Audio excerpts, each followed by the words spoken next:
to the second budget workshop, February 24th. And tonight we're going to be addressing some, the police department, fire department, other public safety issues. So as we discussed last time, we're just walking through these department budgets now, getting familiar with them. Hopefully everybody's reviewed them in advance. And we're asking questions about them. We're not making decisions. So for the purpose of anybody watching or going through them quickly doesn't mean that I'll bless them. So with that, would you like to take it over, Bill and Megan? Yep, thank you. Just a few announcements first. Budget Committee member Stevie Cumble has resigned as of last Friday for personal reasons, so she's not able to continue on the Budget Committee. That leaves 2 vacancies on the Budget Committee, so it is important that the remaining members attend the meetings so that we can make sure that we have a quorum. Certainly have to have 5 in order to have a quorum anyway, so now there's only 7 members left. So just keep that in mind, please. If you're going to be absent, let us know ahead of time, please. Are we within a time period where the select board can appoint? You certainly can. I believe her term ends in June anyway. Yeah, okay. I know Owen's term was next year. So we'd have to find a couple of people and then vote to appoint them. Yes, and the board's next meeting is March 9th. So at that point, Pretty far into it. we are, yeah. Not that that's, Yeah. the board certainly could, Something to think about, Point. though. yes, yep.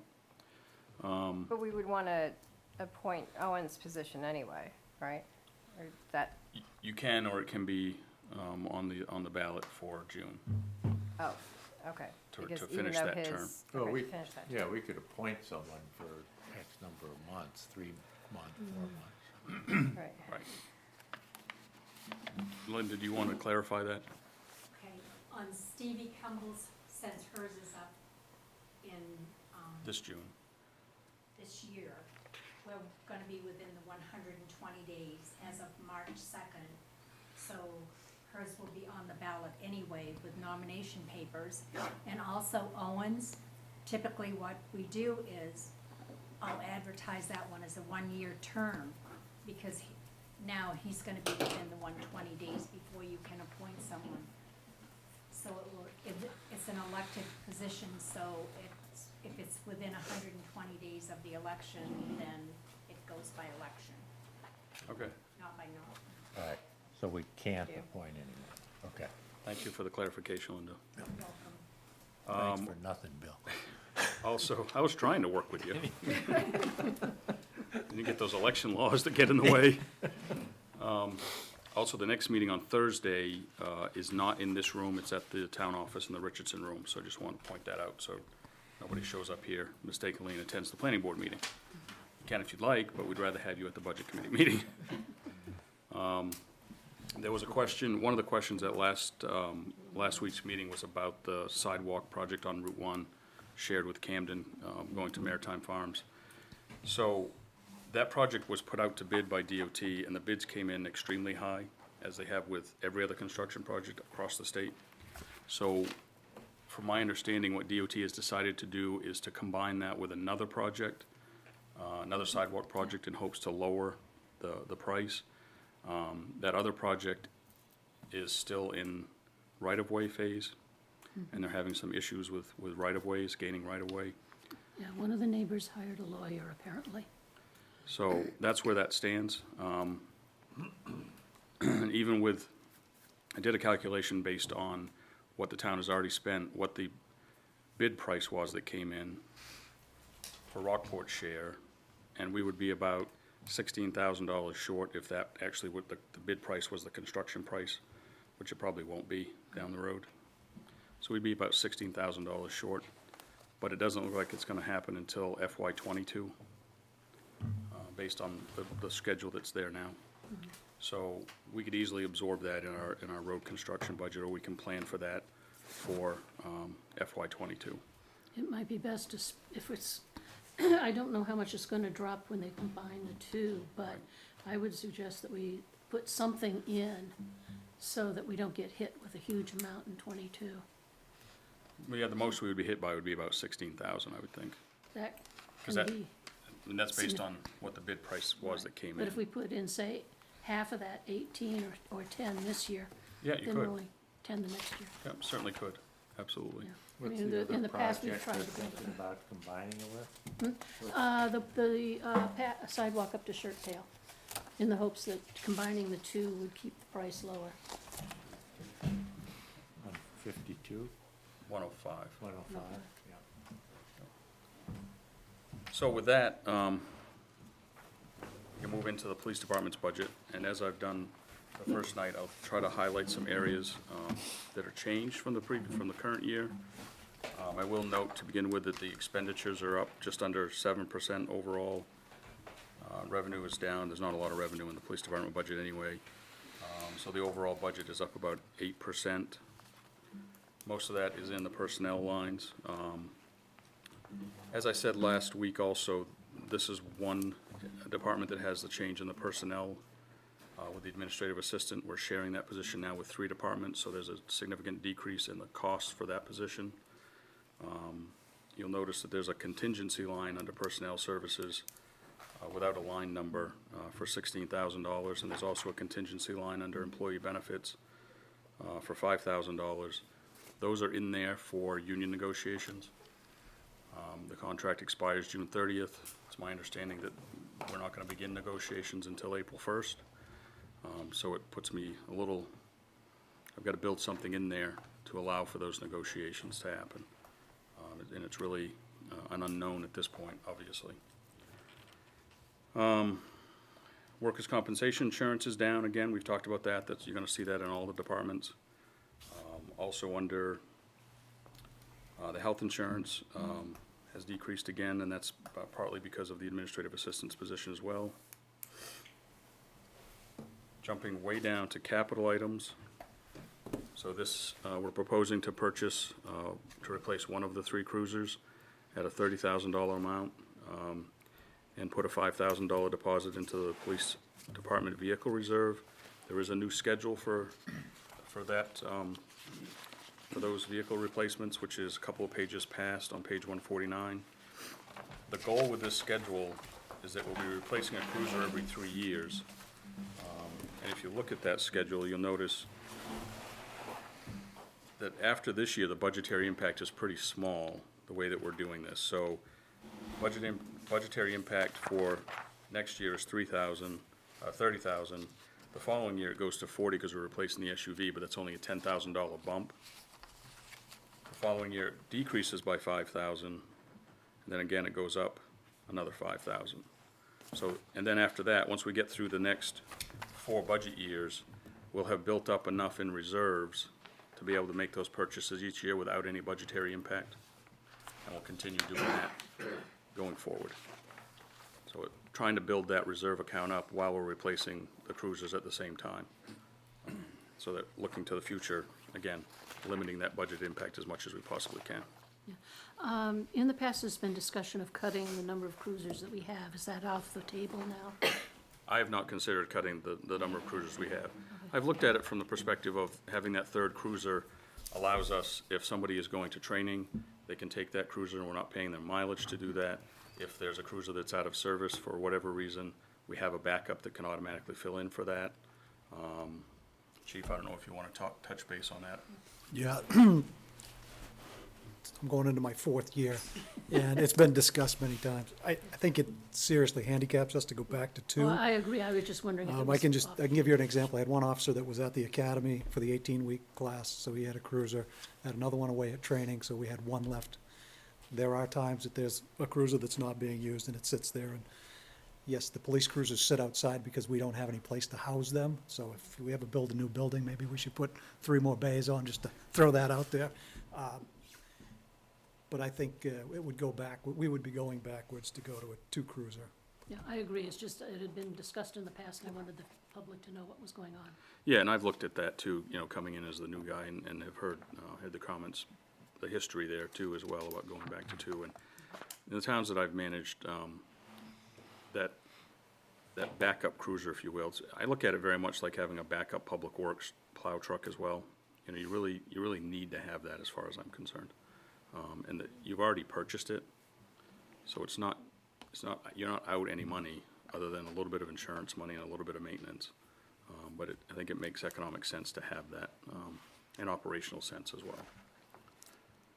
Would you remind me of the nuts and bolts of how the shared position is gonna work again? That'll Yes. be based out of the town office or out of It's the gonna be public split. safety? It's gonna be split, so So there'll be we- time when the position is based at the police department. We've divided it up for budgetary purposes, for 12 hours a week for PD, 14 for assessing, and 14 for code and planning. That's how it works budgetarily wise. Yeah. In reality, it'll function how it needs to function. So if some weeks there'll be more hours spent on one department versus another, obviously. But there'll be time when that individual is at the police station. There also will be, we'll have to kind of train the public as to know that that person will be available 40 hours a week. So if they're at the police station and they want an accident report or what have you from the police side of it, they'll be able to access that at the town office, if that person isn't there in the police station at that point. We've talked about the fact that we'll have the non-emergency line for the police department forwarded to the town office when that person's not in the police station, so that then it can be answered there. So I think it'll end up providing better service in the long run with that person being available, that position being available 40 hours. Right. Yeah, I understand the concept. Just sounds like the execution's gonna be kinda confusing. Yeah, do you go to the town office? Do you go to the police station? I think it'll be a learning curve for the Yeah. public as well as us. I'm gonna be holding a meeting with the departments that are affected beginning next week. And we'll discuss that going forward. And my thought is that we'll continue that meeting monthly until we need it, until we don't need it, so that we can make sure things are working correctly or making adjustments as we need to on the fly. And again, my thought is it will work. We'll see. I'm hoping that it will. I think that it will. And I think everybody's cooperation, all the department heads working around that, I think that'll help. I may be back here next year to you and say, yep, didn't work. But we'll have to see. I think it's worth trying it, Sure. By saving almost $30,000. Yeah. Oh, yeah. Sign on the door at the town, Oh, at yeah. the police department, obviously, will tell people to go to the town office on. Yeah, there will be. And when Chief Peasley is in the building as well, at the public safety building, he's volunteered and said, he's more than willing to direct people or help them out with little things that he may be able to assist with if that person is not in the public safety building. You mentioned 12 hours? That's just the budgetary breakdown. Yeah. Well, I was gonna say that would be confusing for people. Consistency with having a Yeah. certain 2 days would be, And it will be consistent. There'll be a consistent schedule at the police department, so it may be that it's Tuesday, Wednesday, Thursday for 4 hours a day. Something like that. That way there's somebody there for part of those days. They're so close, it shouldn't be a problem. I think once everybody's trained, I think it'll work well. I'm hoping that it will.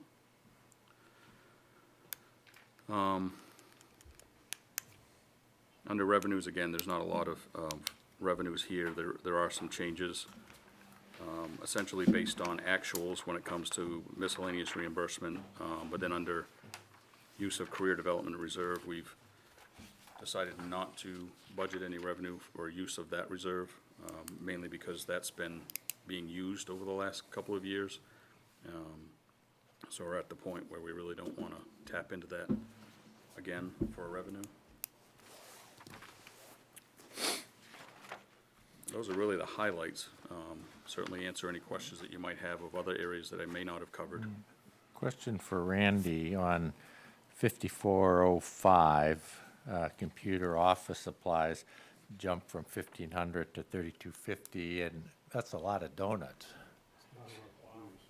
Yeah, I can answer that question. Okay. We're replacing a router over at the police department. Currently, you'll see this at, I think you saw it at Public Safety as well, or the Public Works building. We're trying to make sure that all the computers that are off-site talk to the server that's at the town office so that we can make sure that everything's getting backed up Okay. on a nightly basis. And that's not necessarily happening, it's not happening at Public Works now at all. So that's one of the reasons that's jumping up.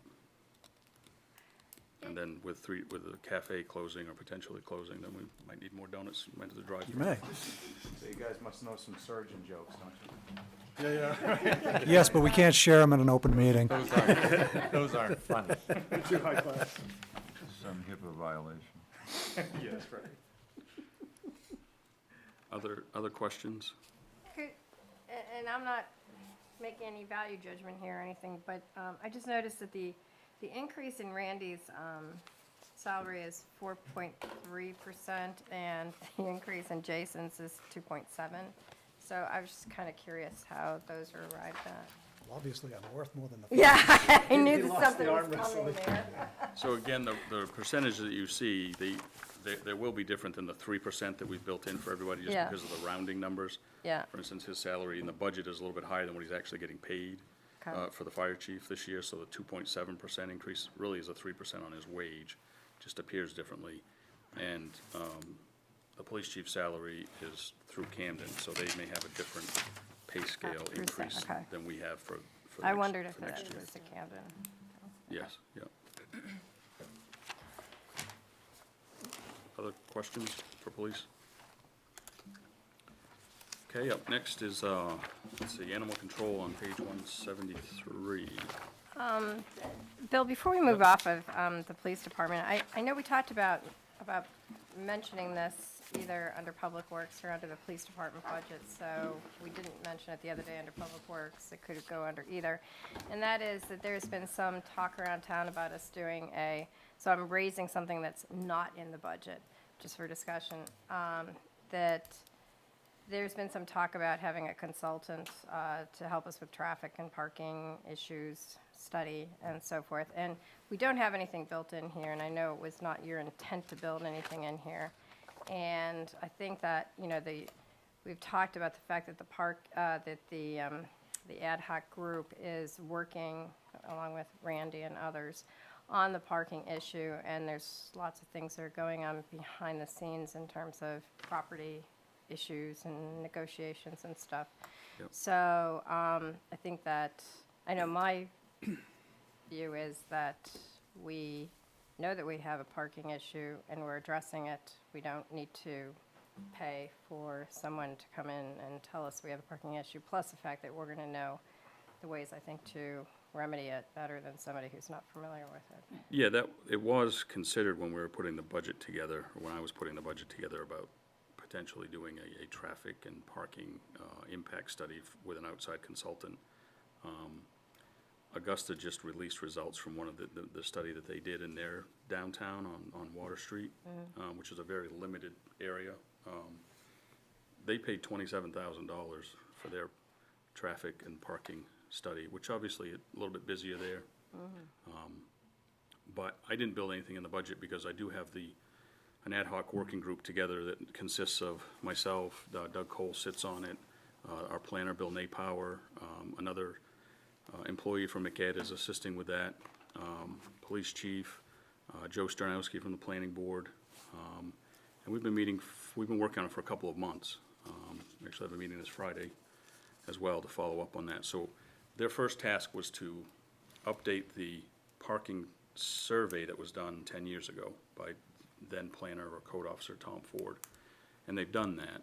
The next step was to begin identifying some areas where we could potentially have some short-term fixes for additional parking spaces within the downtown area, or the village area, and then also to identify some longer-term potential spaces for parking.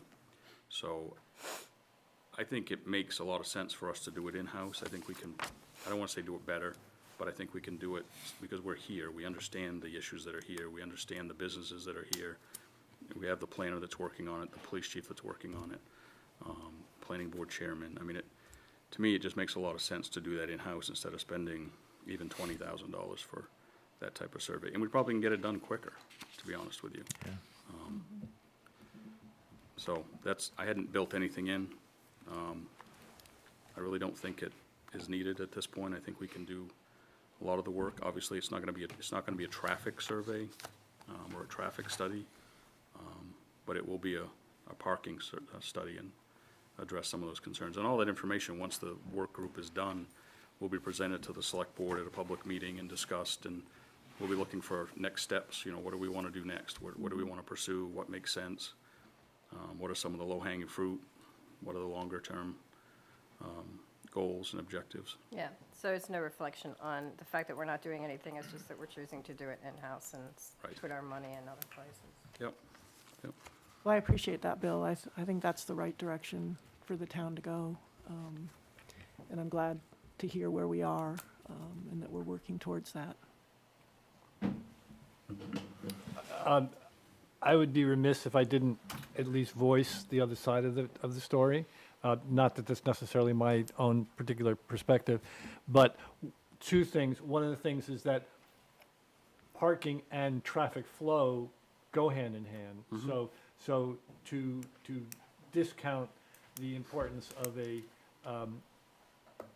well-done traffic pattern study is perhaps cutting off your nose to spite your face. Not that bad, but the other thing is, the other idea, and again, no judgment to it, but I just wanted to say that the people who deal with parking and traffic all the time may be in a position to come up with very unique situations that an inside group wouldn't do. So just as voicing those people who would disagree with you, you go to an expert for certain reasons. Is this the time to do it? I'm not making an opinion on that. I'm just saying that there is value in going to experts. Yeah, and again, the traffic, obviously, we're not looking at the traffic flow and that type of thing. At the same time, the group is looking at potentials for one-way streets, things like that, to increase parking, and looking at the flow, and again, not experts, certainly, and there is value to those experts that do that type of analysis. But it's also, again, looking at it from a little bit different perspective. So, And it doesn't mean that we can't do, if we still think there's a need to do something next year, to address it next year, or whatever. I mean, there's a lot of things in play right now that I think, this isn't the time. probably. So, animal control, the one driver here in this budget is the shelter contract, and it is proposed to go up from, almost $2,000, $1,800 and some change. And that is a 3-year contract now, which will be a fixed price at that $5,500. So we already know the number for the following 2 years, which is helpful. Question. 59. Oh, Got I a- see the vet fees here. Got a Sorry. question on that. How did we get to 4163 from the budgeted 3674? I mean, we should have, Because we couldn't get an answer from them on what they were gonna do with their contract when we built the budget last year. So the 4163 is what they actually billed us this year. So this year, we were able to get the number before the budget was finalized. So even though it looks like an increase from the 3674, it's actually an increase from the 4100, which is the actual price for the current year. do we have any idea of usage year to year? Did they file a report with us? No. Well, it might be interesting to know. Yeah, no, I mean, if agree. we're going downhill in the number of usage. Well, and they charge it as a per capita price versus a usage price. Is that how they do it? Yeah. And every animal shelter that I've ever worked with has done it on a per capita price. But we certainly could get some information from them about what the usage is and the like. How do they give us that contract, 5,500, if it's per capita? They increased the dollar amount per capita. Oh, So they charge a certain amount per population, per dog, per cat. Is that No, what they per do? person. Per Per person. population. Town Yeah. population. True population. Yes. Human population. Human population, not, That's where I was getting not pet lost. population. Oh, Yep. And like I said, every other animal shelter that I've worked with, it's always charged that way. I think it'd be interesting to get the data behind it, but, certainly I think they do an awfully good job with what they do, and Wait, Yeah. like, just to clarify, we don't know if it's per capita on this one, because the population didn't increase that much, obviously, so. It is per capita, they just It is? increased the rate per person, Wow, per It's pretty big. capita. It is. Yeah. It is a big jump. But I can get, yeah, I think it's valuable to get information from them as to what their services are that they're providing, how many strays that are coming in, what, you know, that type of thing. So you can see what you're getting for the money. So on the revenue side, animal control fees, is that the licensing? Or is, That's the late fees for the licenses. okay. So after January 31st, there's a month the month of January is kind of the grace period. So it doesn't include their fees, but just the late fees? The late fees, and then there's a split in the dog licensing fee between the state and the, $25 all goes into that account. yeah. Okay. 'Cause I guess the question is, shouldn't the program pay for itself? I mean, if, Well, we're limited in the fees that we can charge for licensing or for late fees. The state tells us how much we can charge, okay. so, Plus those pesky cats. yeah, and the cats that aren't licensed, which has always been an ongoing debate in every municipality across the state, I think.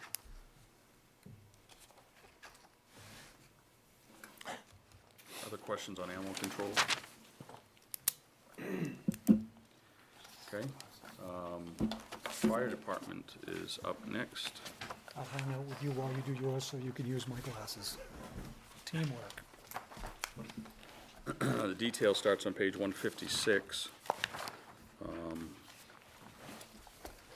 The overall expenditure budget here is up about 4.7%, with an overall, and revenues are decreased. You'll see that the overall increase is about 9%. So one of the big driving forces here is under the personnel services. If you look at line 2215, which is volunteer firefighters, there's a budgeted increase from $49,000 this year to $64,000 next year. That's not because they're getting paid huge amounts of money. That's based on the number of calls that we're seeing currently, the increase in the number of calls. We are fortunate to have a very dedicated group of volunteers. And it's unusual, from my experience, seeing the number of respondents to different incidents in the town, especially during the day. Usually in most communities, it's very difficult to find volunteers during the day that can leave their jobs and jump in a fire truck and respond to an accident or a fire. Here we see 20 during the day. The community that I managed previously, we were lucky if we'd get 3 during the day. You can't do much at a fire scene if you have 3 people. So we are very fortunate. And again, with the number of calls that we see here has been increasing. A lot of, obviously, accidents have been increasing here. And Chief, you can certainly speak to that more if you'd like, or not. We've also seen an uptick in EMS assistance. We've been on multiple calls for codes where a lot of the firefighters are now helping out with CPR in progress. I think we were at 13 or 14 last year alone. So that's a big increase. Those calls aren't 5 minutes long. They're typically an hour, if not longer, when you get done. So we, as a town, still lead the entire county with car accidents. I believe last year we had more accidents than we did fire alarms, and I think that's 2 years in a row. That's the biggest increase. And some of our accidents are becoming more and more severe. We've had several this, 2019, we had a couple that were 4 hours long. So the length of the calls is dramatically increasing over the last couple of years. I should also add, too, that we have how many firefighters that are taking the EMT training class? 5 total. So we have 5 total currently. One of the issues that we're tackling, obviously, is EMS service and ambulance service that we're looking at for the long term. And so we've had 5 that have stepped up to take the course, along with 2 police officers, which will lead to, in next year's budget, hopefully a first responder program where with these EMS calls, We'll have a local volunteer that will respond, be able to do some things with the patients. But more often than not, just having somebody respond quicker than the ambulance can get there is a beneficial thing for that resident that's in a state of need. So there's also an increase because of that. Is this the EMT basic class that they're taking? Yes. So, may not be a budget issue, but curious why the increase in the number of accidents and as well as the severity of the accidents? Do we know? If we could figure it out, we'd be in good shape. You know, I've heard, you know, speed limits here, speed limits there. To be honest with you, the biggest thing is distracted driving, in my opinion, and I'm not law enforcement, but distracted driving is, to me, the biggest cause. We haven't even had many alcohol-related, I mean, it's distracted driving. It's, Your higher speed limits too in Rockport, I think, contribute to that as well. yeah. How well are we tracking, in other words, with Randy working with Jason about any event that the fire department goes to that someone is summoned to court where we then can seek reimbursement for the fire department being there? How well are we doing that? You got a big reimbursement on I've only got one in my career. That's worth trying, that's all, I'm just, you know, It's a lot of effort to, that's why we have the town attorneys. it's not them though, it's us that has to do all the paperwork, we're the ones that have to appear if it goes anywhere. In 7 years here, I've only had one, and it was a commercial. Typically, the only insurance companies that are gonna pay out are commercial. The Burger King rollover was the one that we did get reimbursement for. I've submitted, I think, 4 times, in the last few years, and negative results. I know I've, spoke with Chief Wytalk in Rockland, he's never been successful down there. Unless it's commercial, typically your individual personal insurance companies will not pay out. But there is a law that allows it, There is. so, if you can get that as part of the prosecution. you know, I'm just saying that. Yep. No, and they're continuing to do that. I mean, Yeah. there's a communication there between the both departments, so. Going back to the budget, so you'll also see an increase under FICA or Medicare. And that goes hand in hand with the increase in the volunteer wages reimbursements. Going back to EMT training under line 3920, there's an increase there from $1,200 to $4,750, and that's to help with the EMT training as well. Any of you that have been through or know about an EMT basic class, it certainly is a long process, a long training, and has numerous hours, as Chief Peasley knows. Does the increase cover the fee for the class or or being paid to be? For the class, yeah, for paying for the class, yep. Under the other contractual services, we have ladder testing that's increasing by $250, and pump testing, each of the trucks is now $1,200 for pump testing, which there are 4 trucks, so that's $4,800.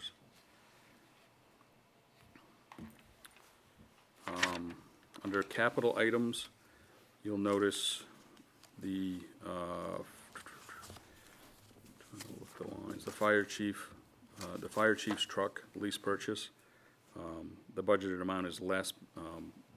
The budgeted amount for this current year was a little bit high, and now we have the actual payment is significantly less, which is why there's a decrease there. We, Get a lot more for the truck than I thought we would. yeah. And the radio reserve account, line 7538. So in this year, we are replacing the tower on the public safety building and the antennas as well. So we're utilizing funds from the radio reserve. And so we want to put those funds back into the radio reserve. And then down under revenue, under the use of reserve, that's decreased from the 146 to 135 to match the decrease in the lease payment for the fire chief's vehicle. So you'll see that.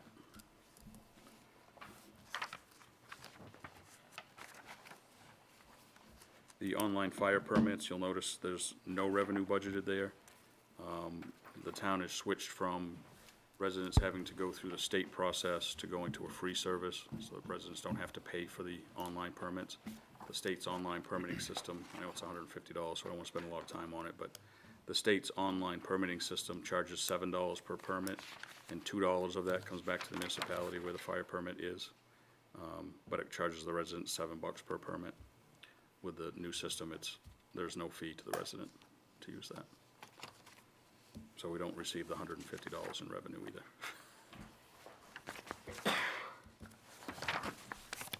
Questions?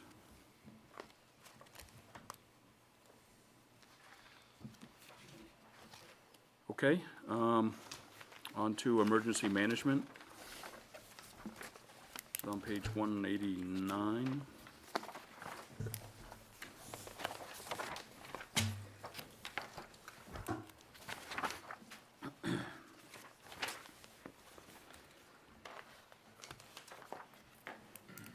So we have an overall huge increase of about $300 in this budget. The majority of that is $200 for generator maintenance at the Masonic Hall. So one of the things that we've accomplished this year recently is that the Masonic Hall is now under contract with the town to be an emergency shelter. As part of that deal, we pay for the annual maintenance for the generator. So we built that into the contract.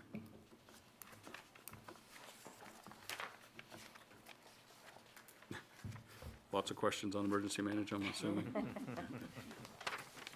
We signed the contract. Public safety building is page 185.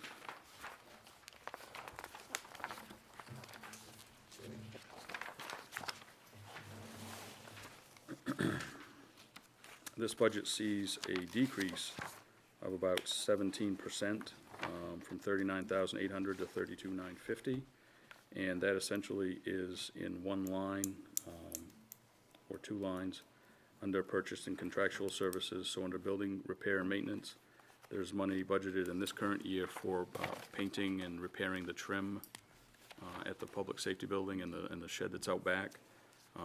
We have a contractor ready to go to do that, so that those funds will be spent from this budget year. And so we've reduced that for next year. And then the line underneath that, line 3650, is the mowing line. So as we've talked about last week with the Public Works, hopefully purchasing a mower, then that'll be one of the properties that Public Works will be able to mow, or other staff as needed, and allow us to keep the town buildings in good shape.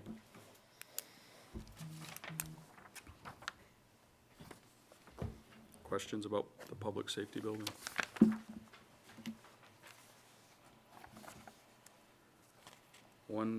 Page 165 is the West Rockport Fire Station.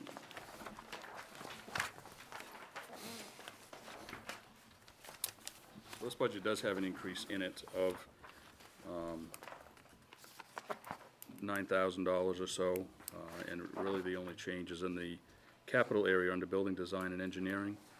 So you'll see $9,100 that's budgeted there, which will pay for the remainder of the design and building costs for tasks 1 and 2 of the schematic design and estimating for the new West Rockport Fire Station. So we're working with 2A architects to design that building, and they've actually given us, the town, a 30% discount on the architectural services since they are residents in West Rockport. We will be starting the schematic design in May, and so we have some money budgeted. I'm going to use from contingency in the town manager's budget for this fiscal year, about $5,000, and that'll start the design process and get us through into an estimating period, so we'll know what the estimated cost is to replace that building. Why did the, on line 5205, the heating fuel went up 25%, but in the town office building, it only went up 3.4%? You want to answer that one, Megan? When I figure out heating fuel, I base it on a 5-year average. So they've used less fuel over that 5-year period than they were using before when I estimated fuel costs. The town office? Well, yeah, the town office used less, And that- West Rockport's using more. But they've still never been over 3,000 in the last 4 years that we're looking at. We've already spent through December almost 1,500, and that's only halfway through the winter. Okay, So well, is that more of an apportionment part of the bulk fuel, or is that directly sort of metered from? Oh, they have us on a consistent delivery schedule, But so, each building is measured, right, yeah. individually, and we get delivery slips for those, and we track them. And then to figure out what to put in the budget, we do a 5-year average and then estimate what the cost per gallon's gonna be. So that's how we come up with a number. So there must have been a high number back in FY 16, 15, 16. Probably I'd have to look at the calculations.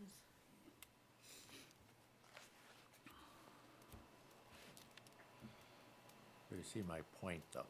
Yes. The increase is 25% compared to another office building, which was 3.6% increase. It's all based on averages. Oh, we'll take a look at it, though. Okay. I mean, you know, it's not a big deal, but No, but we'll take a look at it.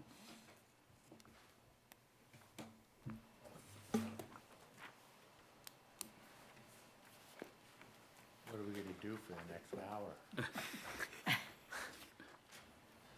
Well, it's up to the budget committee and the board, what you'd like to do. We could continue on with some of the other departments if you'd like, although we're not prepared for some of them because I don't have the staff members here to represent, and they're certainly not prepared as well. But if you We want do to, the last three on tomorrow, administration, town manager, and finance. One of the things to Doug's point, when you look at the municipal building, to have a 0% increase in heating fuel versus 20, for a building that has people in it, versus a building that doesn't have anybody in it that is dramatically more airtime.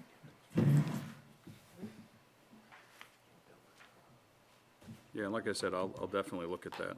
I've got some of the numbers in front of me, but I would like to do an analysis of that, and we'll look at it.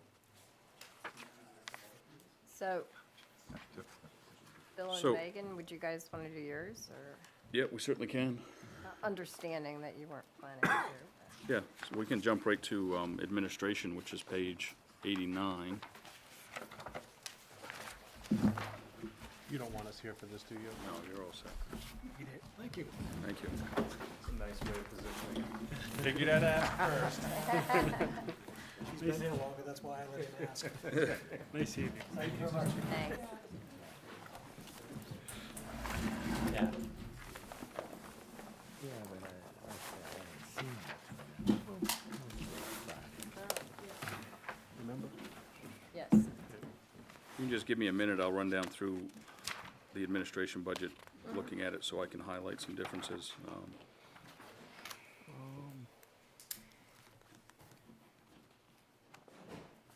Okay, so the administration budget shows a decrease of almost 35%, $26,000, and essentially that's under line 3060, which is miscellaneous professional services.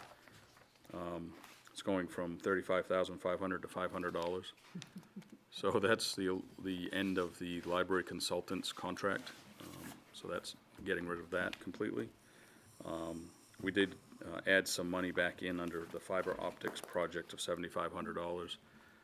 And this is the project where the town is currently issuing some press releases, some articles, if you will, in the local media jointly with Camden. And I think there are 7 total articles that we're issuing, and number 4 I think comes out soon. Next, I think 3 was coming out this week. Okay. So. And if you want to talk more about the project, Deborah, you've been involved Yeah, in it. well, the idea is that we have been working with Camden. You know, we do have a policy that predates the existing select board that supports, you know, broadband. And what we've been doing is trying to inform the public in a joint effort between Camden and Rockport on various issues dealing with broadband, how it affects economic vitality and growth, how it affects jobs, how it affects education, telehealth, and so forth. And we plan to follow that up with a survey.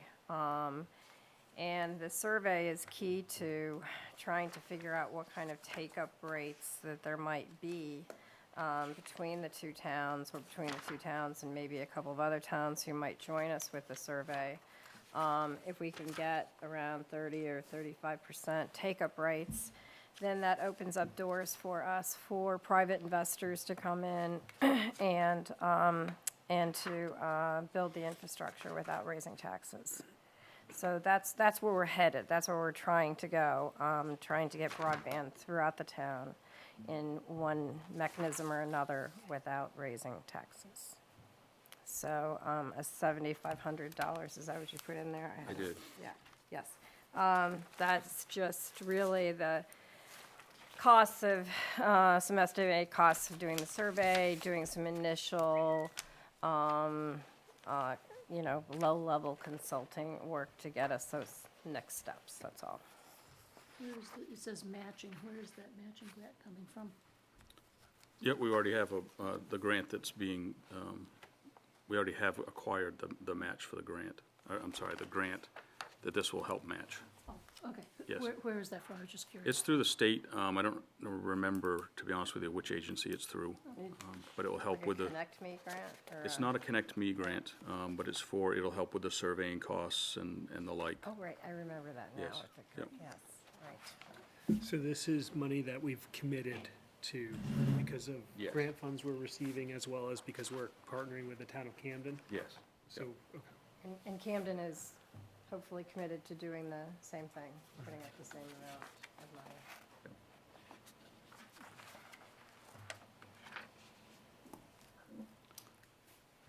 Other questions in administration? You know, it wouldn't break my heart if the select board stipend was reduced to $1 per person and the resulting $5,495 was put towards landscaping in Memorial Park or the library. You may be saying that with a level of humor. No? He's done it before. Well, actually, it's two different motions, well, not motions, but two different suggestions. One would be to reduce the stipend, and then the second would be to direct where that savings might go. And as you know, by charter, the board Has members to have something, have to so have some. gotta have at All least have $1. to. Correct.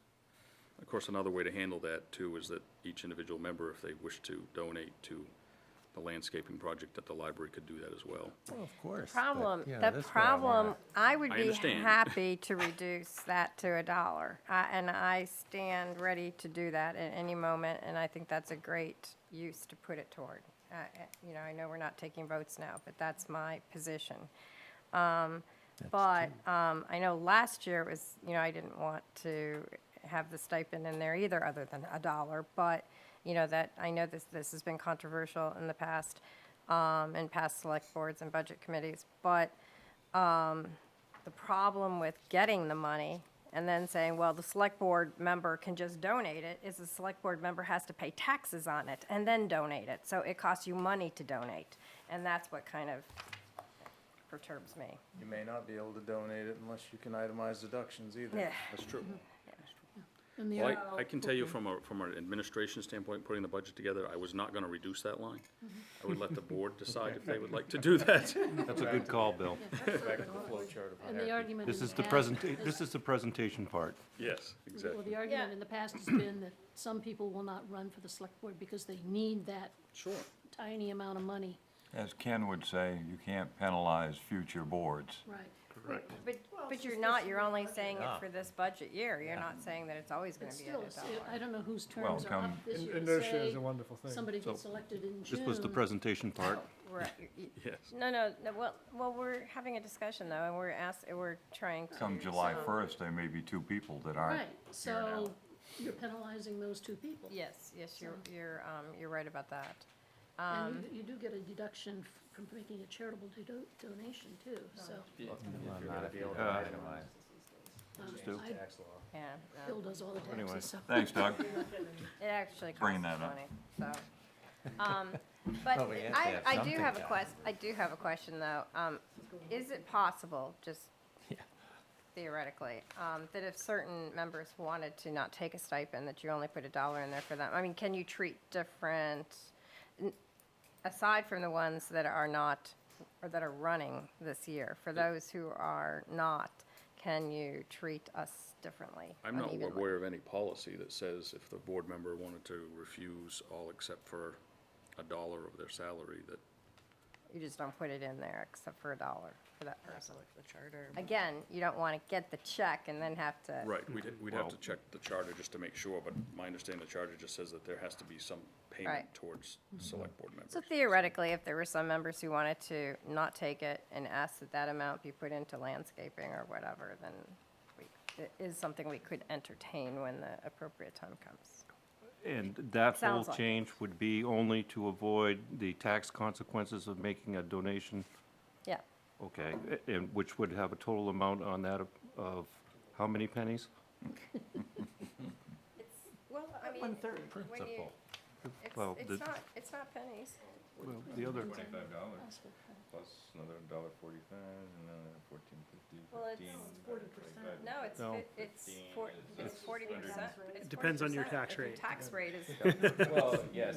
35 or 40%, it's a heck of a lot more than that. What would happen, Depends on your tax rate. what would happen if a majority of the board decided we didn't like the money that you're donating back going towards something you want? Well, that's why you would have to vote, we But would have to vote on, Yes. we would have to vote on that and the use of those funds, just like any other budget item, when the time comes in the budget. Did you have another question, Jeff? no. Okay. I thought you might have had another question about something else in the administration budget. Okay. Meanwhile, Are there other questions in administration? Okay, Well, we can move on to the town manager's budget then, which is on page 93.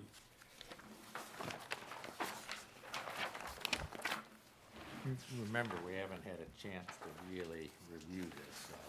That's why you had them such a week ahead of time. so you Well, I could- know, but I wasn't expecting to hit these. I understand, me too. So I'm going on Let me get my highlighter out. a wing and a prayer here too, so. So in the town manager's budget, there are some differences in the manager's salary for FY '21 compared to the budget salary. And those are contractual, so that you're aware of that. Under the overtime line, line 2155, I've reduced that overtime line. Essentially, that affects my executive assistant. It's the only other person in my department for personnel. I'm not a big fan of overtime. I understand in some departments you have to have it, police departments, for example, or in town clerk's office where there are elections and the like. I try to limit that as much as possible, so I've decreased that line less than half. Probably will decrease it again next year, but not having been here a full year, it's hard for me to see the full cycle. Under the health insurance line, line 2540, that has increased based on the employee's actual choices of the benefit plan. We do have open enrollment once each year, and there was a change there. Under line 3026, which is web hosting, that's also, and it's an increase of $2,000, and my goal here is that we need to revamp the entire website. So I think it's in severe need of upgrading. And so the company that we currently use, which is called GovOffice, has some new products that they've come out with that upgrade the platform itself. And so the cost of that is about $3,000 a year, and it will be that for, I think it's a 3-year period. But the user features, the amount of material and the ease of putting the material on the website it'd be much easier for staff to be able to do that and to upgrade that website, and it completely changes the look of the website as well. So I think that's the least expensive way to do this, and to get more information on the website. Line 3045 under legal fees outside of the contract, I've reduced that $1,000. The way that I utilize attorneys is probably different than my predecessor. I haven't had the privilege of having attorneys under contract previously. So it was always watching the dimes when it came to calling the attorneys. I still do that, it's just ingrained in me. So oftentimes, when I reach out to the attorneys, the questions are very succinct and to the point, and I also throw my 2 cents in there and to get them to react to it. The line above that, the legal fees that are in the contract, I would love to have decreased that in the budget. I think that next year we'll be able to do that. We haven't got a new contract yet with the attorneys. We But- were also talking about putting it out to bid before you came, and I think we Yes. still want to put that out Yeah, to, and we certainly can. not bid, but request for qualifications. Yeah, and we certainly can. I think that it's beneficial with my time here as an employee and manager. The feedback that I've gotten back from our current attorneys is that the use of them is much, much less than previous administrations. Sure. And so their feeling is that that number probably will get reduced when they submit a potential price for legal fees for a contract going forward. But I don't have a number for that at this point, and we're not ready at that point to be able to put that Right. out. And we should get a breakdown of what fees, what hours they have spent and they would Yes. have billed, because we did get that previously, and we would Yeah. have to update that to see what, because I suspect they're getting the better part of this deal right now. I think they're getting a better part of the deal now Right. than they were during the library Right. appeal process, certainly. So we have to take that into consideration but- as well. But- Yeah, but a lot of the stuff they were doing was contract stuff, and the contract stuff was outside of their fixed contract anyway. The library contract issues were not part of the contract. Yeah, but the appeal, for instance, the town's representation during the appeal process was covered by the contract. The town's part was? I thought it wasn't. I thought that they didn't do appeals. I thought that Bill, they charged the extra. ZBA's attorney was not covered. No, but I thought that when you look at, I thought when you looked at the things that are not covered, that appeals were one of the. They covered it. It would have been a court appeal. I think that the line was if it had gone to court, then it wouldn't have been. That might be the difference. Yeah. I don't know. Question, if I might, on the legal fees outside of the contract, 3045, have we spent anything? I know we've got 6 months year to date, but it doesn't indicate that we've spent anything. No, I don't believe that we've spent, I know we haven't spent anything And that's recently. so- primarily something that you would request, unless it comes from us. It would be, yeah, and it would be outside of the contract, so it might be a personnel issue, for instance. So, I guess where I'm going with that is, like, on the legal fees for the PD under 3090, you're asking for 4,000, which again, you'd be utilizing legal consultation. Could we join those two at the hip and put it in your pocket? Could, I mean, you're gonna be the one that's gonna be doing the, sure.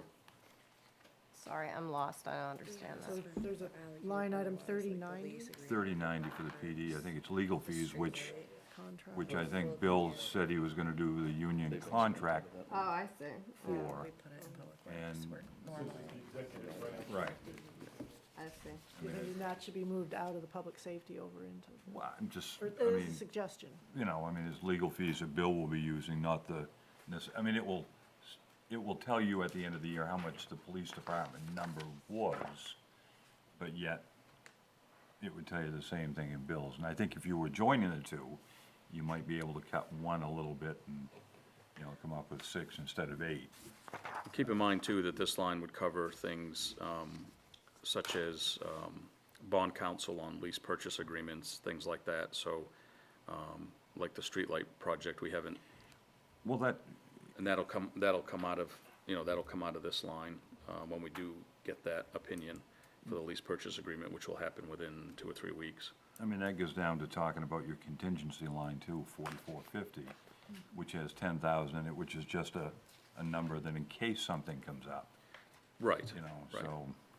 Yeah, and that's, I mean, certainly I'm open to discussion there, and again, we probably could reduce the legal line, the contract line, but I just don't want to do it at this point until I know for sure, Yeah, no, no. what I it's mean, gonna be. I don't So, think you're there yet, because I look at the history of the prior years. I mean, Yeah.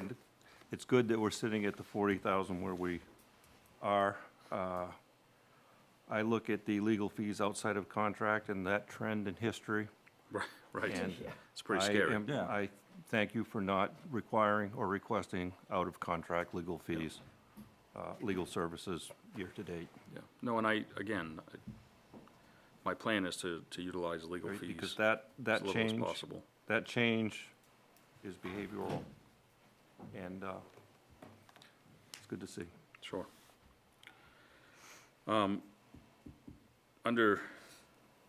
There's a new line called newsletter, which is printing and mailing. So this is a new initiative that I touched base on, I think, last week a little bit. The select board certainly knows about what I want to do here. And I talked about it, I'm sure, in my overview. But the thought is that we would produce in-house a newsletter every 2 months, so 6 times a year, that would then get printed and mailed to every box holder in town. And again, this is so that we can increase the communication with the residents in several different ways. Obviously, we do electronic ways now and press releases, obviously Facebook, website, things like that. I've used this in other communities, a newsletter that's mailed, and it's amazing the following that it gets. And again, it's all town news, just, what committees are doing, if there are openings on different committees, you can advertise those. You can distribute surveys, you can have inserts for events that people can pull out and, have on their counter. There's just so many different things that you can do with it. We talked a little bit about it with the Conservation Commission. Last week, I'd reduced their budget requests that they had wanted for advertising. Again, this is another way that we can do that. And it really is, as far as I'm concerned, I know $10,000 is a big number to look at to start a project like that. But I think it's an invaluable tool that residents will really appreciate. So that's my sales pitch for that, but I certainly welcome anybody's feedback on that. And those numbers, that's a solid number that I've got for mailing and for printing costs. And again, having a couple of staff members in-house that would be assembling articles from the department heads, from committees too. If a committee the cemetery committee wants to communicate something out to the public, if the budget committee does, whichever committee it is, you can put an article in there from that committee and be able to distribute it. I think it's a wonderful idea. I'm a paper person, and I can't remember the last time I looked at the town website. Yeah, well, and the information is coming to you as a Yes. resident. You don't have to go search for that information, which I think makes a big difference. I love the idea too. Is there a way, do you have the sophistication if someone just wants to get an email that you could, because obviously there'd be some savings, some people are gonna read it faster, more efficiently. The problem with that is when we mass mail it, you're just mailing it to every box holder.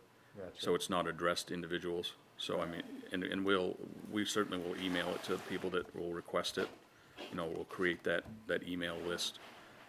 But to be able, it would be too time consuming and it would be more costly if we were to mail it to individual addressed residents. So by just doing all box holders, all we have to do is divide it up into bins based on the routes, and then it just goes. Oh, I see what you're saying. So- You're not putting the names on there. Not it's putting just dear names on it or resident. anything. I see what you're saying. Yep, it's an 8.5 by 11 folded in half, and it goes in everybody's box.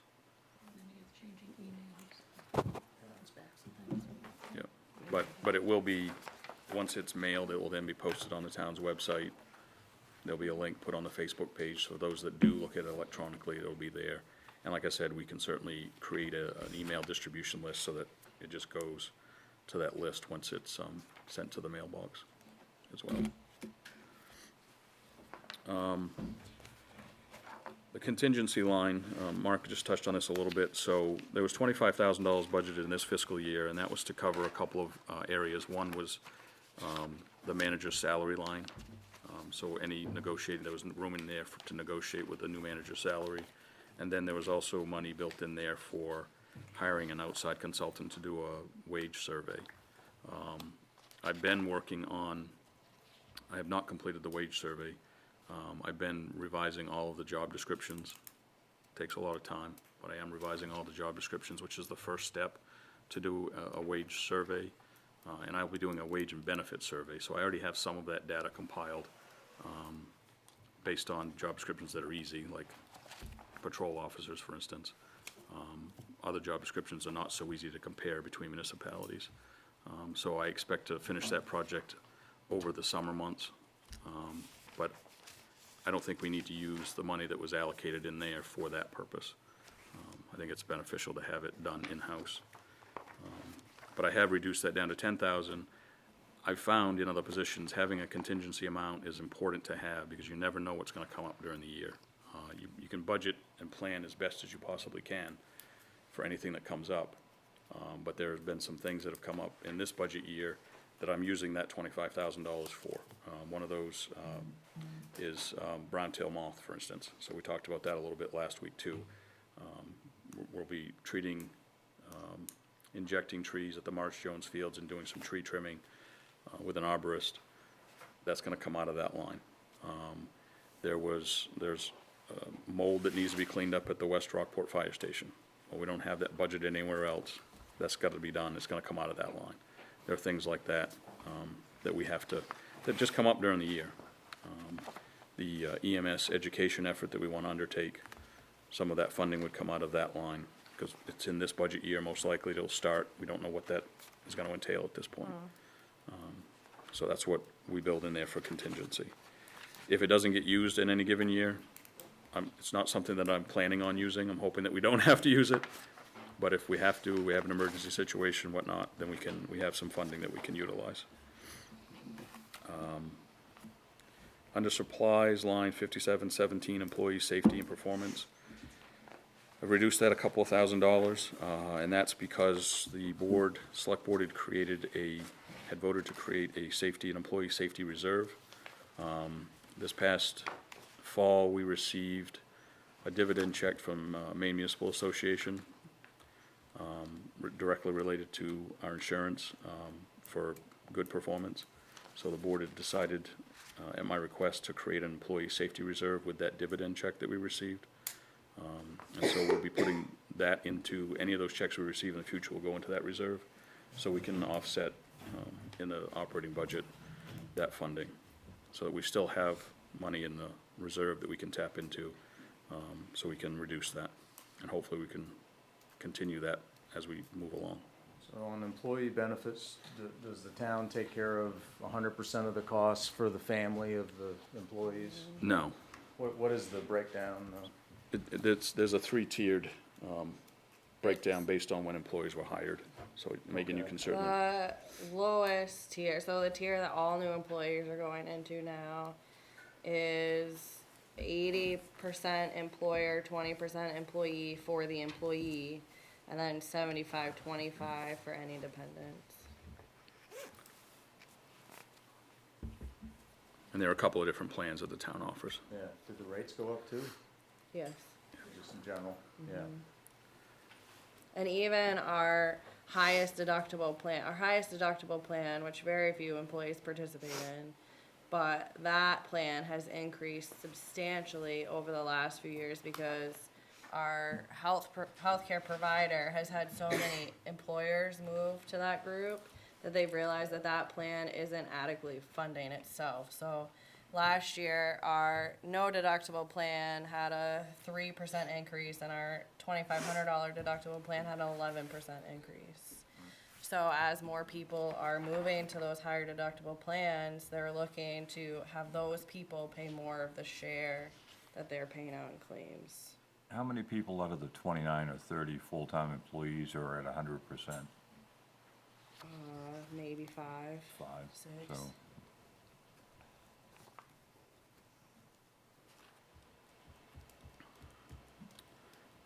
Under the revenues for the town manager's budget, under wastewater wages and benefits, just so that you're aware, that reimbursement from the wastewater budget is increasing because based on my wage there. So my wage is higher, the percentage stays the same, but there's a bigger reimbursement that comes back for my work with the wastewater.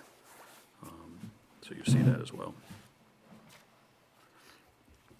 Other questions on the town manager's budget? You packed up and ready to go, Doug? Maybe take my wife out to dinner for her birthday. I'm sure, I think I do this every year to her. I'm sure Megan can take it from here, so. So do you want to move on to finance and cover that one as well? Okay, Let's do it. Yeah, let's do it. page 115.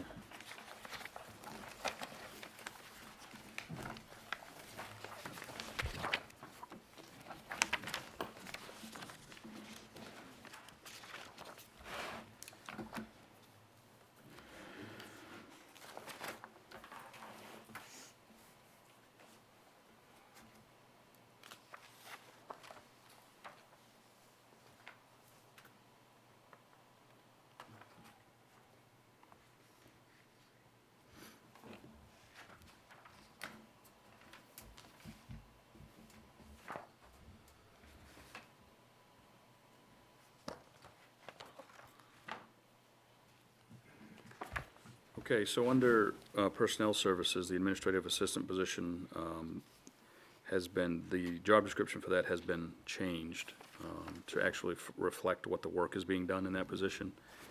And it's more of a, it's not really administrative assistant anymore, it's more of like a finance assistant or a accounts payable, payroll. The person in that position does numerous tasks. So that's being compensated accordingly. So that is a change.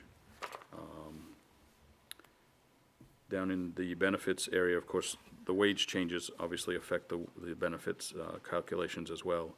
Under health insurance, you'll see there's an increase there. And again, that's based on the employees in the department, what they choose for health insurance. Line 3040, you'll see there's a budgeted amount of $6,000 for bond counsel legal fees. And again, these are based on when we borrow a bond, like the infrastructure bond that was approved in November, for example. We have to have bond counsel provide an opinion on that, so there really wasn't any place that this money was budgeted before, and it would come out of operations lines before, so my feeling is to be more transparent, we should have a line that says, this is what we're paying, and this is why. I had a question. Back in the general government, I think it was, the one with all the attorney's fees, I thought you said that that was going to cover the bond. There are some in both places, so you'll notice throughout the budget that there are departments that will have this line, so that, because it depends on where the bond or lease purchase is originating from.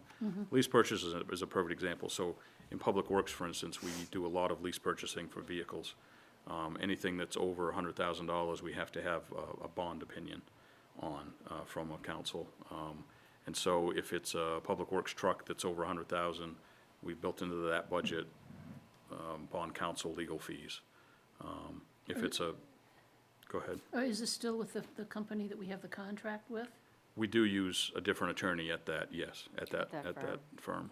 But lease agreements are not, lease and bond opinions are not included in our contract cost. Okay. And before, they were charged to that outside the contract line. Which was at a higher rate, correct? If it was I outside the don't know contract? what the rates are, but this way, at least we can see what those other legal fees are going towards. Okay, that's, And I'm trying to put them give in us a the, better understanding of Yes. where things are. yeah, Okay. and I'm trying to put them in the departments where they actually should fit. Okay. And then under postage, under supplies, line 5425, postage, you see an increase there from 1,700 to 3,000. Couple of factors there is that postage has increased again. And I just wish they would just stop meddling with little pennies here and there and just get where you need to be, and then leave it there. But we also have looked at our usage currently, so through December, we'd spent $1,400 in postage, so we're obviously gonna be budgeting a little bit more for next year. And we don't use forever stamps, we use a We have a postage meter that gives us it gives us a better rate It on does, postage. Okay. Yeah, but it still has a And it percentage increases, increase. whereas the physical stamps do not. Right, Okay. yeah, and we could go buy thousands of forever stamps, I think. Oh, sounds like fun. not here, but it's Best investment, That right? reminds me, I had a tiny question on the fire department budget, and I forgot to ask, sorry. Okay. But postage reminds me of it. There's a post office box for $60 that's in the fire department budget. Is there one in the Is it fire post department? I thought they said, Box. I thought that was taken out. There was one in the police department that was taken out. Oh, well, Yeah, it's in the fire department. I was just curious why they have a post office box. That's your call. I guess we'll have to change that. Yeah, sorry, I meant to ask that when we were over there, but postage just jogged my mind. Yeah, we'll have to change Yeah, it was that. $60, and I thought, Doesn't make sense. well, yeah. Because all the bills, when you think about it, all the bills have to come to the town office anyway. Yeah, So, yeah, I thought that was strange, Yeah, right, yeah. okay. which is one of the reasons we made the change for the police department too. Okay. Good. Did you make a note of that? Mm-hmm. Okay. I didn't look at the revenue side. Again, the change here under wastewater reimbursement line R0306, when wages increase on one side, the percentage is applied, and in this case also, because what was the administrative assistant position, we're charging a higher percentage of her work to the wastewater budget, because she's doing wastewater liens and that type of thing as well. So that's why you see a higher reimbursement there. We're also looking to go to monthly billing for wastewater. We have a huge revolving accounts receivable to the tune of 200,000. And we think the majority of that is, right now, users are only getting quarterly bills. So you're not getting the monthly reminder of, oh, I haven't paid this bill. You're going 3 months before you're getting another statement. They may or may not be paying it. So I think that going to monthly billing, like all other utilities, they'll get that reminder more often, and it will reduce our aging accounts receivable. Would you change the terms? I don't think we can change the terms. That's what I'm wondering. I think, because the interest rates that we can set are set by the state, Right. just like our taxes. So I don't think that would help us, but I'm hoping that going to the monthly billing, it will be more of a reminder to the users to pay that bill. Plus, it's gonna, if we do that, it will drastically decrease our lien costs and all the work that Molly's doing on the back end, doing those liens for the people that aren't paying their bills. Speaking of wastewater, Bill, if you would, if there's any way that you can use your crystal ball with Camden to try to determine what our future increase to them will be once they're, I'm in discussions with them now All right. about I mean, that, that's so we're trying to, something that might we're help trying to us. get that nailed down. Yep. We are trying to get that nailed down. Any other questions on finance?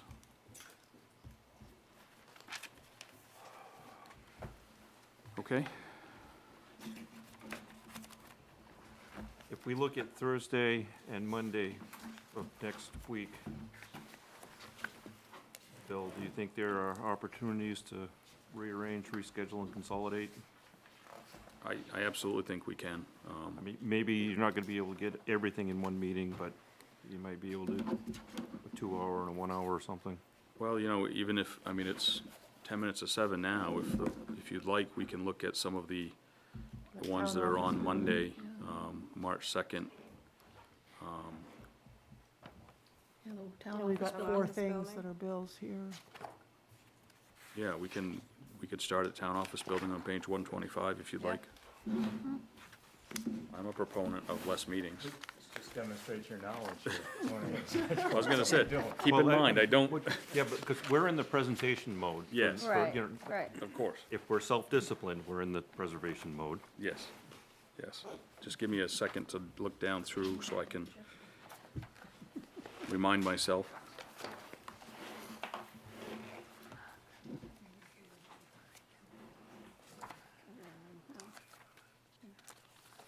Plus, this is easier because there's no town manager changing what the department head did.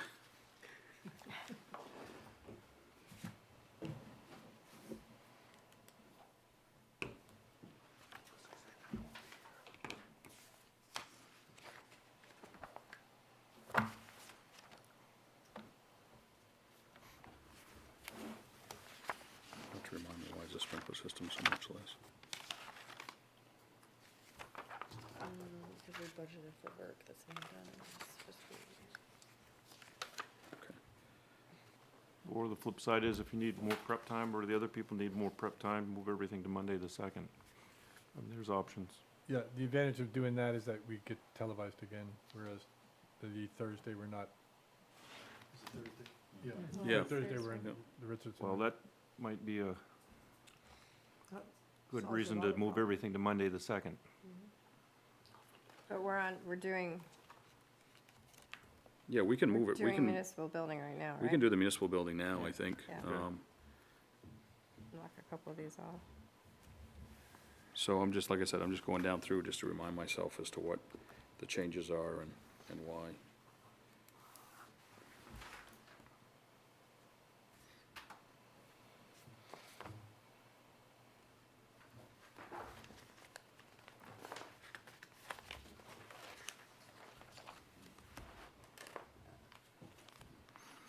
Okay, so, there are some changes under purchase and contractual services, little changes here and there. One of the bigger ones is the copy machine lease. And I'll have to have Megan speak to that because I wasn't here for that, I don't think. We were kind of, for lack of a better word, forced into a new lease agreement because we had so much money in overages. And a lot of that had to do with mailings that we did for projects around town that hadn't been done before. And we had almost $27,000 in overages, and we just couldn't cover that in the budget. So they wrapped it up into a lease agreement for us. So this is what our actual lease payment is for the new copier. Is that a one-year contract? We did it for 4 or 5 years. 4 years at 10,000 per year? Mhm. Okay. So the overages you had would have shown up as an expense. Right. Where would that have shown up on, in here under year-to-date? Probably I probably would have expensed it to supplies if I Okay. had to have expensed it. We gonna be okay with the newsletter? Yeah, because that's gonna be outsourced, the printing will be. Outsourced, okay. Yeah. All right. Yep. And that's, like I said, that's a definite cost that I've gotten an estimate from the printer. And the good thing about that also is it's a colored newsletter, so it catches people's eyes. So it's a one color, so you change a different color each month for like borders and headlines and the like.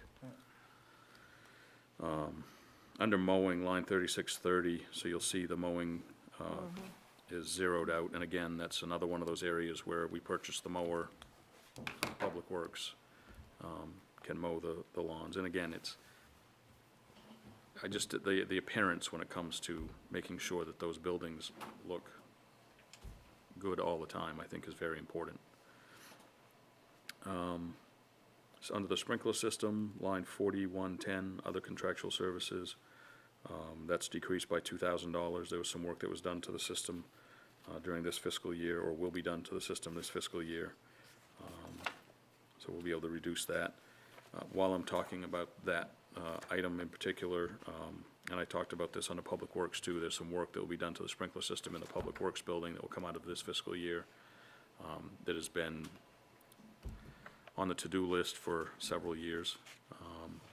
And that's, it's broken pole stations and things like that that just need to be replaced. And then there's additional work other than what's budgeted that we're gonna take out of the reserve account for the municipal building, to repair the system, the fire alarm system. Good, It's been sitting for years as well. because I need to fill some airtime. Could you explain the 3305, the electricity? I mean, that seems to be significantly low for the 6-month period. Isn't that built on a quarterly basis, or is that? Yeah. Are you talking the year-to-date number? Yeah, Yeah, Revision bills us quarterly, so we didn't get the December ending quarter until January. so that's representing 1 quarter then, the 1758. So 35, Is that lease on 7,000. panels or? So we have a power purchase agreement for the solar panels that Revision Energy got the credits and stuff that were available for putting the panels there. And we pay them for energy that's produced on those panels.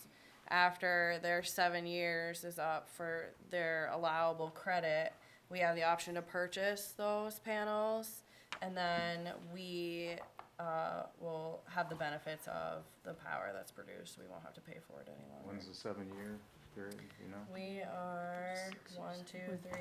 This next budget will be our 4th year into it. Bill, I got another question. This goes back to the copier only because if we had the lease and we had how many $1,000 worth of overages? It was like 20,000. It was a lot. Okay, but I'm not seeing it under the expenses anywhere. It wasn't paid out. That increase, the overage wasn't paid. A new lease was signed. Okay, With so the- in with the lieu increase. of taking your copy supplier's invoice, you renegotiated the lease once they brought that to your attention. That was good of Yes. them. Yes. That was before me, so that's why, Alright, well, that's why I'm good. relying on Megan for that information. All right, so, because of what I was trying to do is see if there was any offset that we could apply under 5405 to have that show up. I went back with them for a while on that because I told them that they should have been more forthcoming in the fact that we were reaching such high overages because they track it monthly. Right. And they sent us an annual bill for $20,000. I said, there's no way I can pay That this. was nice of them. So I said they had to figure something out that made it affordable to us, and the option was getting a new They're copier. gonna make up their $20,000 over the next X number of years that you have your lease. Right, Yeah. Okay, Right, so you got an easy payment plan. Right. basically, right. With a new Right. copier. As long as you don't go over. For how Yeah. long is that lease agreement? It was either 4 or 5 years. I can't remember. off the top of my head. Yeah, got a question. Again, sometime in the past, and Linda could probably tell me, remind me on this, there was talk of replacing or upgrading the fire suppression system in the vault because it's not, Yes, we don't want water in there. that's part How of the, is that? that's part of the bond, the infrastructure bond. Okay, So that, I reached out to 2 companies today to come in and provide a review of it and their recommendations and pricing as well. So we're moving forward with those items that are on that bond, trying to put that schedule together so we'll know what items are gonna be implemented, constructed, and when it comes to that. Is Gus covered under there? No, that's copy paper and stuff for the printer. Okay. 8 cartridges. So computer and office supplies, line 5405, which I think, Jeff, maybe you just touched on that. So that's increasing by $1,300. If you look, we've already spent $4,300 through December. There's been a huge increase in paper use this year for some reason. And we don't know why that is at this point. I had a suggestion on that, because I've never been in a place where everything's single-sided copied. Yep. So And when we I- have been trying to transfer a little bit to double-sided. Okay. So we have Well- been trying to move to 'Cause I've that. been getting stuff, and I'm like, that, I thought, at least the board agendas, I think that wasn't that because of the, way in which she's putting those together now? Some things we do still stay with single-sided. Yeah, I mean, with single-sided. I don't want to speak out of turn here, but my recollection was that the way that Diane was doing the agendas, if we stuck something in kind of last minute, before the agenda went out, then all of a sudden she had to like redo everything. I mean, it was terrible. And Instead of replacing pages, you had to it was- replace. It was crazy. And Yeah. so I think then between that and the going to the books that we have now, it kind of required her to do single-sided, which was unfortunate, but it saved a ton of time Sure. on the agenda And preparation. that's only a portion. You might want to look at having the default mode of your copier be double-sided. Yep. Instead of single, because 90% of the copies that you make, Yeah, you can default to double-sided. yeah, that's it. yeah, the ORC stuff we're It's getting. from the guy that used to make paper. I mean, I take it home and cut it up in scrap paper to use the other side, but not everyone. And That's if you what I put do your too. pencil holder on the left side of your desk instead of the right, we too tell you to live. But if our paper budget is really high, then Yeah, Well, this is paper. it's Our- everything else too. Our yeah. new copier requires discharge cartridges, which we have to pay for, which our old copier didn't have. So You have to send back cartridges for reload and repair and all that stuff? no, I take them to Staples, and Okay. Staples gives us a credit. There's a usage limit on the new copier too, I'm assuming. We have to keep an eye Yes, on. and we actually have Okay. codes on them now, so We know if there who's is a copying huge and, overage, we'll be able to target who the orange The is budget at. committee will now draft a policy for copier Copier management use. Right. for your consideration. No, we did a lot. After we got that I'm- $20,000 sure bill, you're we happy. did a lot to try to limit how much was going through the copier. Moving on to capital items. Line 7205, building improvements reserve. So there was no money budgeted in the current year. There was the year before, and it's kind of skipped around. The building, as it ages, there's more work that will need to be done to the building, so we want to make sure that we stay up on maintenance. Another factor that needs to be discussed, or at least brought up, is the fact that there is absolutely no storage space in that building. And with the amount of records, paper records, of course, that we have to keep, that's an issue currently.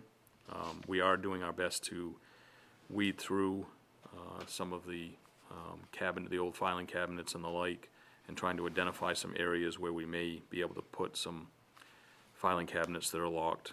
Like in the Richardson room, we might have to line a wall or two with some cabinets, but we're getting to the point where we're running out of ideas to where to store materials. We currently have files stored at the West Rockport Fire Station in the basement. Well, we did have some until it flooded 3 or 4 times. And we also have them stored at the Public Safety Building in the basement as well. So we have records kind of scattered here and there. But I just want to throw that out there so that you're aware that there is an issue with storage. And I'm not one that will hold on to records that we don't need to hold on to. Perfect example of this is that we have the equivalent of 2 filing cabinets, or 4-drawer filing cabinets of former personnel records that we must keep. And we have to keep them for 99 years after they pass. After the person passes? Yes, Whoa. Is that state law? yes. Do they have to be kept in paper form, or can Well, they they be in the don't. That's cloud? what I'm getting to. That's what I'm getting to. One of the That's projects that crazy. hopefully an intern will take on is digitizing all of those personnel records so that we can keep them on media versus keeping, I don't wanna have them backed up, because then we'll have to pay for storage, electronic storage, but if we can put them on CDs or whatever, or Being the external dev- hard drives. Being the devil's advocate, what problems would there be from an employee seeing a There'll personnel be a records? confidentiality agreement, obviously. It's, And remember, these are former employees, and, It's true, but yeah. still, I'm yeah. sure No, there's. there'll be a One of which is sitting on the confidentiality left. agreement.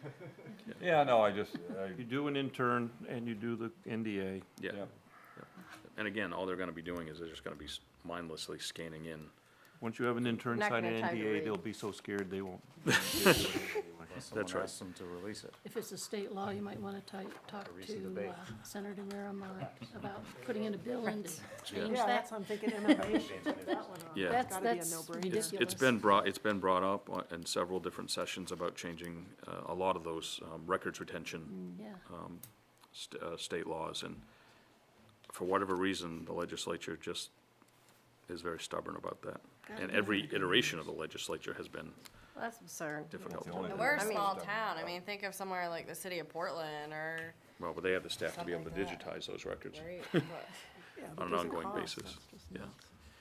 nuts. But anyway, so there's $10,000 that I've budgeted to put into the building reserve account, so we can continue to plan for the repairs that will be coming up as they're needed. Under the computer equipment line, you'll see the reduction there, which is also offset under the revenue line, use of computer reserve. So that really is a wash when you see that. But that's based on replacing the computer equipment and using the reserve fund in the current year. And we won't have to do that again next year. We still do have a deposit into the computer reserve of $17,000 to make sure we stay on schedule with our computer replacements.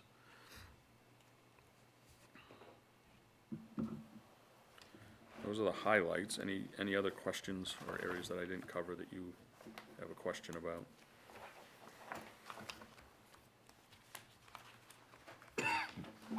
Do you think that we could go, we don't have any questions, do you think we could go through, other public safety? Or sanitation, I'm just picking up, it's pretty short and easy, 169. Well, sanitation should be able to get through in about 2 Sanitation. minutes. Yeah, I mean, we could probably do both of them. Why don't we do other public safety first, and then we can go to sanitation? So 170 is the detail for Yep, other public safety. street lights, traffic lights. Yep. Fire protection, hydrants, the hydrant rental, as you know, the PUC requires us to pay a portion for the hydrant rental, which I absolutely hate.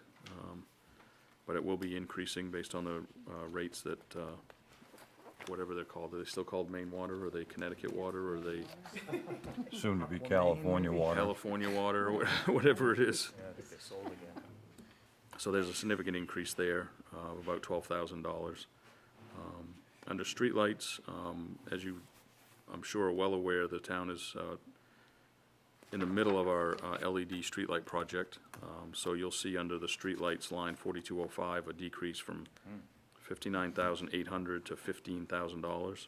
Oh, we already get to see that savings. Yes. Well, Well, you'll see, Wow. really. Down below, you see the 47. yeah, down below under capital items, you see the lease payment. So, We're getting there. so there are three lines here tied in. So we have the streetlight payment, which basically will just be for electricity service at a much lower rate because we'll be using LED. You have the lease purchase payment, $47,000 for 7 years. And then under revenues, you'll notice that we're using downtown TIF funds, $4,500 as a revenue. That's to help offset the cost of the lease purchase payment. And the way that I factored that is that I calculated the cost of the LED streetlight project for those lights that are in the downtown TIF district, multiplied that by the cost of the light project, and that's the revenue that we're pulling out of the downtown TIF to help offset that payment. 47,000 for how many years? 7. I didn't realize it was that high. I guess it comes out to 329, where But then does the original, 15,000 go away?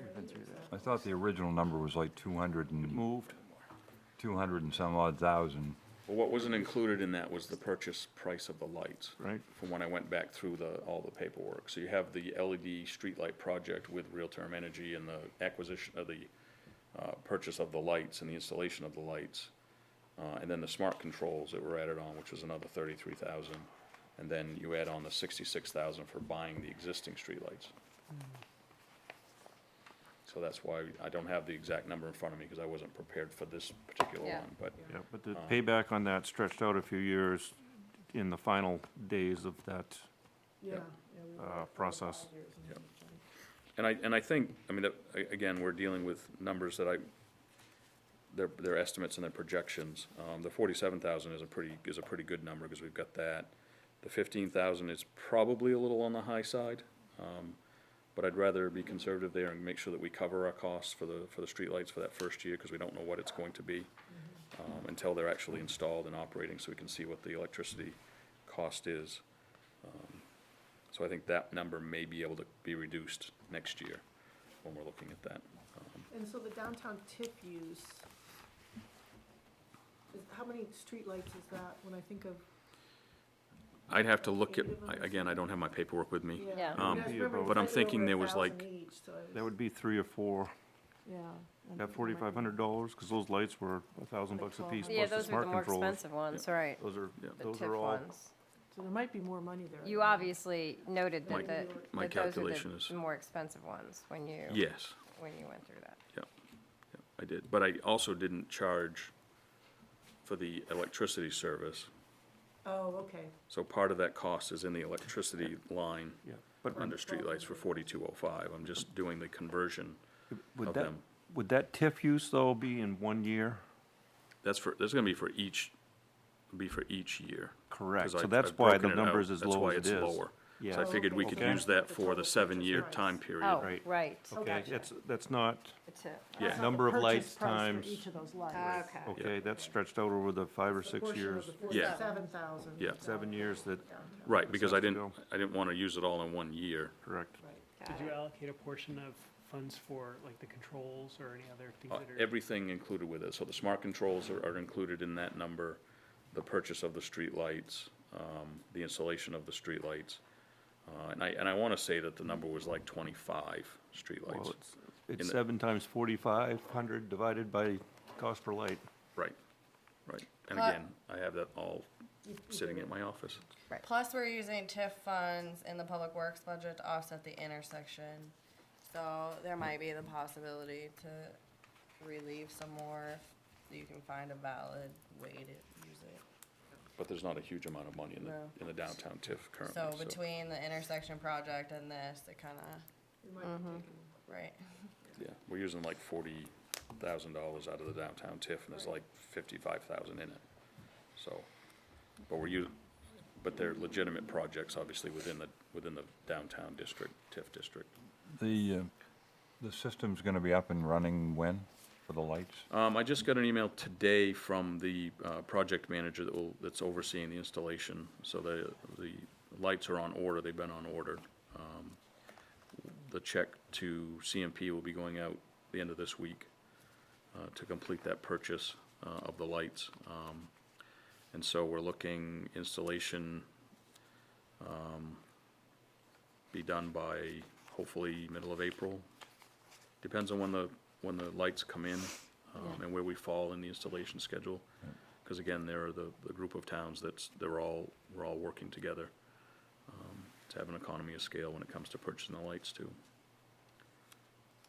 So, not to rush you, but it looks like most of the other line items are pretty close, except for Northeast Yes. Mobile Health went down. Budget-wise, it looks like it's going down. The amount of money that's in the contract for this current year is actually the 83,810, which was the same amount that was in the previous fiscal year in FY 18-19. Okay, There was no increase in this year of the contract. We are extending that for 1 year, and they're building in the same increase that they built into the contracts with, the 2-year contracts with Hope and Lincolnville. There was no increase the first year, the second year there was an increase, so they're treating it the same way, which makes sense. But it's not gonna be higher than 3%. So the 95 was higher The than, 95 budgeted number was a much higher number than, yeah. because I guess you hadn't negotiated the contract at that point. Oh, so- Right, we didn't know what we were doing with the contract for Northeast, so we left it at the 95,000. Okay. So I'm only budgeting what we actually will sign for a 1-year contract with Northeast, which is a 3% increase, but it looks like it's a 9% decrease from the current budget year. Does the contract align itself with our fiscal year? Yes.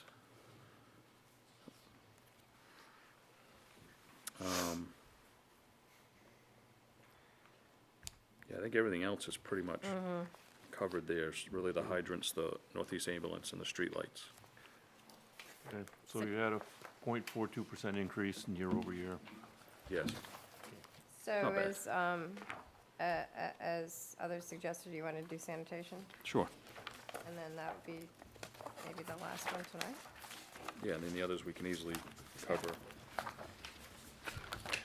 So page 206 is the detail. For sanitation.